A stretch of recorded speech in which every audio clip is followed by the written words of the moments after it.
welcome everyone. So as you all know, we are a global community of change makers, literally being the change we want to see in the world. And today we have panelists here from India and South Africa who are driving change in their own communities. Leela is here sharing the platform with us for the first time. She is an executive coach, facilitator of embodied leadership, presence and communications expert, writer, dreamer, and a confirmed chocoholic. She's based in Bangalore, and Leela is very passionate about personal transformation and well-being, and enjoys working in spaces that enable authenticity and integration of the mind, body, and spirit. Julie and Corey and Greg are here from South Africa, and they've shared this platform with us before. So I will make the introduction long. So Julie is a communication coach, Corey, an award-winning entrepreneur and business leader, and Greg, a psychologist and executive coach. So let's start with a question which a lot of people ask, but this is mainly trying to find out what is fear and why do people have fears and where does it come from? And let's open the discussion to Greg. I think the simplest way to explain fear would be to think of fear having a subject. So whereas anxiety doesn't have a subject. So we say we're anxious, but we don't really know what we're anxious about. Whereas fear has a subject. So we can be scared of, like the big things, snakes, spiders, dogs, flying, this kind of stuff. So that is fear. I would imagine it's a biological necessity, and it's necessary for survival. And I think biologically it's built into us for survival. So if a saber-toothed tiger came around the corner, we would need to develop the stress response, which is to fight with this thing or to run away from it. So it is 100% something that we need for our survival. However, fear has become so, I think the word is endemic or built into us, that we are now scared. I did a talk recently where I said we've actually become scared of fear itself. So we tend to want to avoid fear at any cost. And I think, why do we have fears? For our survival. And I think, where does it come from? It's built into our DNA, and it can come from any aspect in order for us to survive. My experience has been fear of consequences and fear relating to who I believe myself to be, if that makes any sense. I think there's a lot of fear in the professional space about perceptions of identity, especially sort of working at director level. Some research myself and my business partner did in 2012 came up with one of the biggest obstacles to courageous leadership was fear of not upholding the image of being a director. Wow, so that's all the identity stuff. And I think what you said about the endemic fear, I think as someone who's very keen on exploring alternative socio-economic systems, I think fear has been commoditized as well. You can sell stuff through fear. We need to be so conscious as consumers of when we're being pushed on that identity level of, if I don't have the latest car, then I'm actually scared of not appearing a certain way. It's really meant to take care of us. It's meant for our survival. It's meant for us to be able to discern whether there's danger in front of us, whether there's a threat, whether there's something that really is going to be impacting our survival. I saw this video, it's a beautiful video by Benjamin Zander, and he and his wife talk about radiating possibility. And I remember his wife speaking of fear as, actually, we don't need it anymore. It's something which is, our brains are wired so that we feel fear instantly when there's threat in front of us. And actually, we're not in that state of having to worry about our survival in today's world, right? But we tend to react because it's so ingrained in us. It's wired in our systems, and we don't have a choice when something hits us, and then we react anyways. So I think one of the things we forget about our minds or our brains or our systems, it's highly teachable. And the upside of it is highly teachable. The downside of it, if you don't teach it, it'll teach you. Because you cannot stop your brain from thinking. It will either make its own conclusions or you will teach it to make conclusions. Let me use a simple example. If you get into a vehicle the first time in your life to drive it. It's like chaos. But once you can drive and the model is settled here, you don't ever think about driving. The more models you can put in here that make sense, the less you need to think, because it'll sort it out without you thinking. And over my life, I've always been a sort of a model person. So let me go with my model of what I think stress is. So I'm going to try and put my arm like this that you can see it. So someone once told me, this is the model of a human. So you have feet, and the reason why you have feet is to move it, because exercise keeps the whole body whole. Then you have a stomach. Whatever you eat creates the food for your brain and for the other neurons. So you need to eat well. And then it comes to the point of the lizard brain. When we are born, the only brain you have is the lizard brain, the one that can tell you flee, fight, or flight. And that normally runs for about 3 months. And then what happens, after 3 to about the age of 2 years, they call it the terrible twos, you only have your lizard brain and your emotions, but you have no knowledge. So this is for knowledge. Okay. So now what happens if you go and women being the superior species, now I'm going to get shot for saying that, but yeah, they mature around about 25 and men 30 in terms of their knowledge acquirement. So generally what happens, and why I like this model, is that knowledge has the ability to override emotions. Because emotion and fear, or fear is just an emotion. The one person that I did a course with said, we only have 2 fears, 2 primary fears, the fear of failure and the fear of rejection. The people that are very analytical, it's normally more a fear of failure, and the people that are more creative is normally, or the people person, the harmony people are more related to rejection. Fear as an emotion is a very, very deeply entrenched emotion. Now, going back to the model, the only way we manage fear and to make it go away is to have more knowledge about the why of the fear. If you don't ever question why you fear or why you are scared of something, you never expose the why. When we're young, we learn to feel scared about something, but never question that. And it stays our companion lifelong. But the moment you teach models, you teach your brain that, let me ask myself, why do I feel the emotion that I'm feeling today? And try and pinpoint that as a very practical way of saying, always let knowledge close us in. Now, I know the trigger of the amygdala, emotion goes open and we go into fight, flight, or freeze. And it generally takes about 20 minutes for us to recover from that. When you approach someone and they go into this state, knowledge will not convince them. Like knowledge will not convince us when we fear, except afterwards we have a look at the fear and say, let me put it in perspective. 90 to 95% of your stress comes from your thinking, not your environment.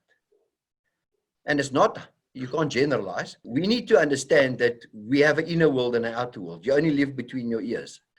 So your thinking creates your stress, which creates fear and emotion. So if you don't have control of your thinking, then the outside world, whatever happens in the outside world, is only your interpretation of it. It's so powerful to ask question why we feel what we feel. And in fact, the ancient Vedanta, the Indian teaching, there's a self-inquiry method where if you ask, that brings you closer to who you truly are. Obviously a self that is not scared. But I had this question from one of our viewers, and he asked, my question is how to just do it, because when you have fear, because to just do it, you need to overcome fear in the first place. So how do we resolve this paradox? And first of all, the question why is actually something, and Greg, I look to you for confirmation here, but it's actually something that can trigger the amygdala. So I appreciate what you're saying, Corey, about asking questions, but as soon as, and certainly in my experience, I have been an overthinker, and so if I interrogate my emotions too much, it's this spiral. So what does the amygdala do in function, if you could? So the It's the amygdala fight or flight. the amygdala sits just behind your ears here. So the amygdala, and I should have spoken about it in the first part. So it comes from neuropsychology, and that's more the physiology of psychology. But so the amygdala, and I liked your little analogy of the hand. But so if you look at it, so the amygdala is a really tiny part of the brain just behind the ears here. So normally your fear will come in through your eyes. Let's say you saw a snake or a lion or something. So it comes in through your eyes, goes to the back of your to the hypothalamus, then to the back of your brain, which says that's a lion, it can eat you. And then from there, it goes to the amygdala. The amygdala then is your fear part of your brain. That sends chemicals into the kidneys to release adrenaline so your heart can start pumping so that you can run. And then you're going to get all shaky, but it puts energy in your body, and then you start hyperventilating, you start breathing. And that's why panic attacks and anxiety, which is for another day, is part of this whole fear response. All those are natural reactions so that you can run faster. You need oxygen and blood pumping. But some people have panic attacks based on their heart pumping or whatever it might be. So the amygdala then it's this little tiny part of the brain. And you sort of alluded to it. So that it's called an amygdala hijack. So sometimes it short circuits, or very often it short circuits. So the information now comes in and it doesn't go back slowly to the back of the brain where you can say, well, it's a snake, but it might not be a poisonous snake or venomous snake. It might not bite me. It's going to bite me. I'm going to die. There's a snake in the room. Run. That's the amygdala hijack. So it hijacks your brain, and then it becomes an emotional thing. And sort of really said about when we question. So once we start questioning and start getting into an argument with our brain, because if I have the question, why? I'll say, well, why not? Because I don't need to know why. And sometimes that whole discussion is going to waste so much time. And Corey, to your engineer, you keep going with the engineers because it is engineers. I have engineers, and then they can't believe it's so simple sometimes when you want to give them a solution. That it's just all up here. Like, I mean, you know, because you've studied some of this. But they go, no, one guy was having panic attacks for 6 hours. They were carrying him out of his work. He came to see me. They told him, go see a psychologist. He would go lame, and they would carry him out, take him to casualty. He couldn't walk.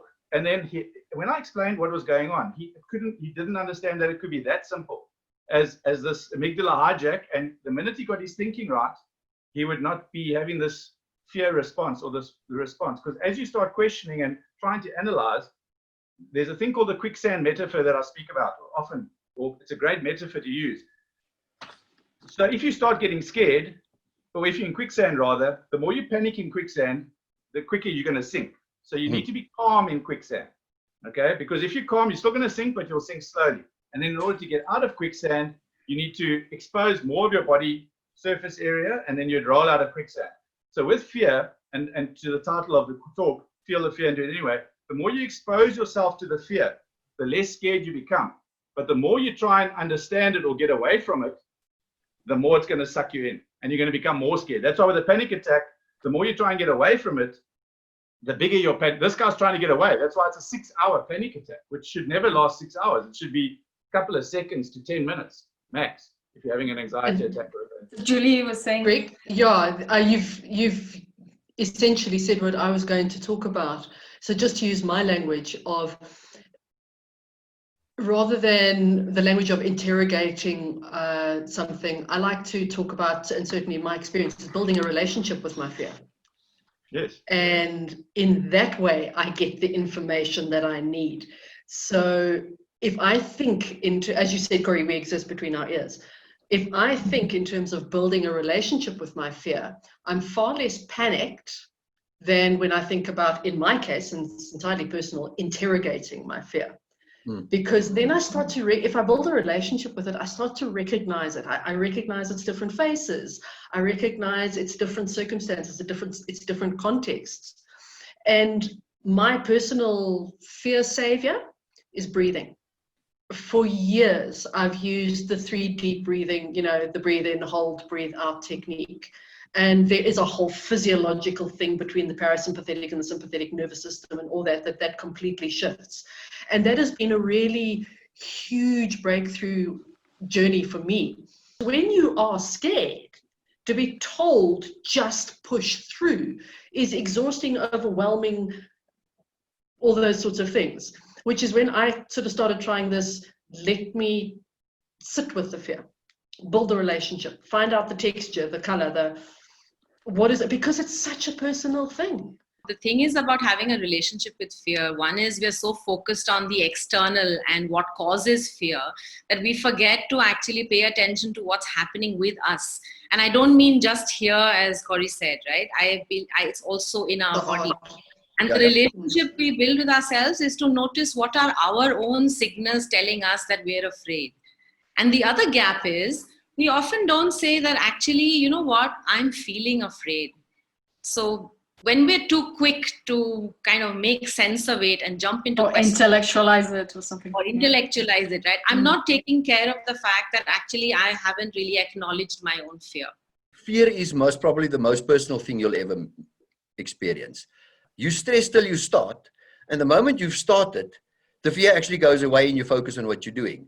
So for some people, for me, the quickest I can tackle the fear, the better for me. So I will analyze it afterwards to say, okay, was it helpful or not? But for some people, tackling it has a different experience than analyzing it.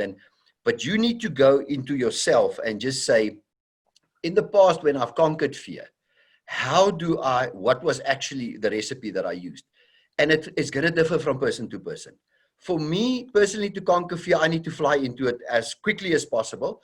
But I'm a generally good planner. So just flying into fear is quite the maverick sort of way of doing it.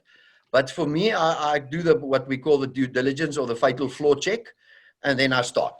So there's an interesting question coming in from one of the viewers, and we wanted to ask, obviously, during the pandemic, people have been experiencing a lot of fears. And one question that's come from Facebook is, in these moments, I'm dealing more with fear of corona, fear of losing close ones. How can I deal with it better? I experienced this fear at a more primal level. I reached out for support. I think one of the ways in which I know I've coped through this entire last 3 or 4 months has been just the support of community, of colleagues, of spaces where we've been able to share these fears, right? We've had a grief circle I had with some of my closest friends and colleagues where we just had space to share actually what was going on at a really visceral level. I got into the space of only focusing on the things I can genuinely manage and change. So, for example, the fact that right now in Johannesburg, in Gauteng, the infection rate is now exponential. We are the highest in the country.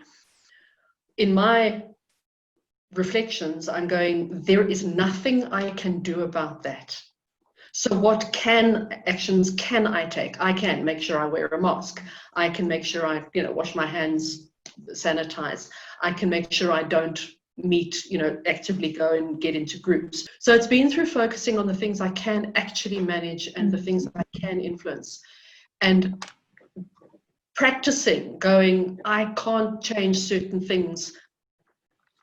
It's a waste of my energy to even worry about it. The big part about fear and anxiety is that it's often future-based, okay? And future-based means what if, what might happen, but it's not necessarily happening right now. So fear might be real, but it's not always real. But our body can't determine the difference between reality and imagination. So if you think something, it becomes the truth. And your heart's going to start racing or you're going to start shaking. So to that question of what if, so we have to respect COVID, like you said, by washing and distancing and doing whatever else we need to do, but we shouldn't fear COVID. So we need to tell anxiety or fear, literally tell anxiety or fear, who's this role player in our life who's now dominating us, I don't need you. I need you around. When I call for your help, come, but don't tell me what to do. And so now me and fear can walk the path together. Most people say, well, it's in my body. How do I deal with it? But if you personify it, you can externalize it. And the minute you can externalize it, you can make it your friend. And you have to hold fear's hand in order to have courage. Whatever I may be going through and how I handle my own fears, the other person in front of me is not going to do that, right? So can I actually acknowledge that they are where they are with their fears and respect that they need to do what they need to do to take care of themselves, and it's okay. I think that's one of the things we perhaps might need to work towards as we move through COVID, because as you said, Greg, it's not going away. It doesn't look like it's going anywhere. The only control you have in life is in this moment. And when you live in the past, it's only in your imagination. When you live in the future, it's only in your imagination. So controlling fear for me sometimes works best when I am just mindful. And there's the business of mindfulness, to live in the moment, because that's where our brain engages with life. And it actually puts all the thinking of the back and away for now. So the best way to conquer fear is to live mindful in the moment, because that's the only thing that you can control. And when we are isolated like COVID, we get a lot of time to think, which means we don't spend it in the mindfulness environment. And then Greg, just something on locus, on control and genetics and fears, if it's somewhere close to your speciality. So the locus of control is we either have an internal locus or we have an external locus, meaning either we control our environments or our environment controls us. So I'm just repeating that the majority of people have the environment controlling them. And the reason the environment controls them is they try and control what they can't control.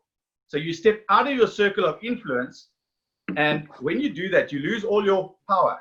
And therefore, you start getting crushed until you feel totally helpless and hopeless and ineffective. And then you go see a doctor or a psychologist or whatever, or start drinking or taking drugs. We can only control 4 things: thoughts, feelings, words, and actions.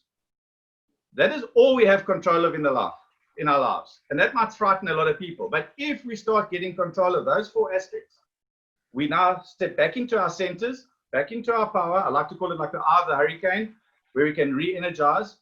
COVID is the hurricane. We are sitting in the eye of the center of the storm, and most of us aren't. Most external locus people are sitting in the hurricane, and they stay there, and it's freaking them out. But they need to find their centers, and the only way to find your center is to I'll get to your mindfulness stuff now, but is to control those 4 aspects. The word control is also a bit hectic. So the idea is to develop a better relationship with those aspects. And then just to Corey's talk about mindfulness, it's very difficult to become mindful or to get into the present using your brain. So you have to use your 5 senses, okay? Sight, hearing, taste, touch, and smell. And I think, and I was thinking about this with addiction, and I don't think many substance abuse programs or any sort of addiction program realizes, and I've yet to find a substance or an addictive, something that people get addicted to that is not sensory. And if anyone can, I'm still waiting for someone to tell me something that's not, because then I'll say, okay, maybe I'm wrong on that, on where I'm going with it. But all addictions are sensory. And therefore, it puts us into the present and pulls us out of our brain. And that's why we like chocolates or gambling or whatever it might be, because it becomes a sensory experience. And so so there's a simple, just because I don't know how much time we've got for this talk, but one of the questions is, how do I get there? Someone asked how just now. And there's a simple 5, it's called 5, 4, 3, 2, 1. 5 things you can see, 4 things you can hear, 3 sensations in your body, 1 taste, 1 smell, and 1 conscious breath. One of the very practical ones for me around the COVID fear is I've consciously decided I listen to 1 news bulletin a day. There's one question from the viewers. It's also related to the pandemic, and says that with this pandemic at work, there are a lot of people who are being laid off, let go. So this has led to a fear that simmers under the surface of everyone who's still at work. So how can one deal with that kind of fear? We're doing a lot of work in the area of well-being and resilience, which is helping people to manage exactly this, right? And I think, honestly, for me, it's just about slowing down. Very practically, to get people to look at their priorities and where they spend their money. It is surprising to me how many people actually are not aware of where the money goes. And we've all been there. But it's very practical to look at, if we are worried about financial things, it's surprising what we can do without, if we really look at it hard. Whether it's downgrading your paper, what's the, well, DSTV here in South Africa, whatever it is, downgrading Netflix subscription, or can I do without it? So, is it 1 bottle of wine, or is it 15 bottles of wine, or whatever it is, it's amazing how much we can do without. And I think that's a really practical thing to do for people who do have financial worries. And I'm not saying for people who are on the breadline already, who can't literally are living, paycheck to paycheck, but even there might be some there. Yeah. But it's simple to do, and also it's a nice conversation to have in a family. So that to what everybody's been talking about is sharing. I read that question slightly differently, because the way what I thought I read there was the guy had said that a lot of people are being laid off, and he said a lot of people are being left behind. So I was confronted with the guilt that people are having that are staying behind, the survivor guilt of people that are not being retrenched. So if I read that guy's question correctly, you have to make space for the guilt, and you have to understand that it's out of my control. It's not something I have, but I'm going to sit with that guilt, and I'm going to give myself, and hopefully if HR have got some sort of a group process that people, and like Lida, I think you said you're working with that, where guys can talk about that, and they need to discuss and just say, I feel guilty that I'm here and you didn't fire me. What the hell? What's that about? Or retrench me. And I think, yes, so this is a space. And just on my last note here, this way, Corey, you were speaking about, can I solve it or can't I? I think just they simplified in calling it the triple A's. Can I alter it to make it more comfortable for me? What can I do to make it more comfortable? Otherwise, I can avoid it, which is never good, because then that could be substances, etc. Or I can accept it. And once I accept it, this is me learning to sit with my fear or sit with my guilt or my sadness. I think for everyone, it's your own responsibility to look at your own replaceability. Because the harder you can be replaced, the further you move back to the queue in terms of that. The second one is sit down and ask yourself, what am I getting paid for? Because that will identify, if I have to move, what am I looking for? And the last one is, as an employer, we pay for value and the fair exchange of value. So if you understand your own value and you fall out of a job, it's easier to find another job, because you go to the other job not to get a salary, but to add a value and become irreplaceable. It comes from Winston Churchill. Fear is a reaction. Courage is a decision. And this is not from Churchill, but action will reduce your fear by doing something about it. Because if you sit back and wait for what are we waiting for? So take action, and that will overcome the courage. And not intellectualize it. Yeah. Fear is an emotion, and we've labeled fear as bad. So I think if we need to intellectualize it, can we simply label it as an emotion, and that might open us up to working with it easier? For me, it's instead of leaning back away from fear, what's worked for me is to actually lean into it and be curious about what's going on and how it's informing me. I think that's really been very useful in my life. So Find your own recipe, make fear your friend to help you, not paralyze you. Thank you very much, and thank you for being here. And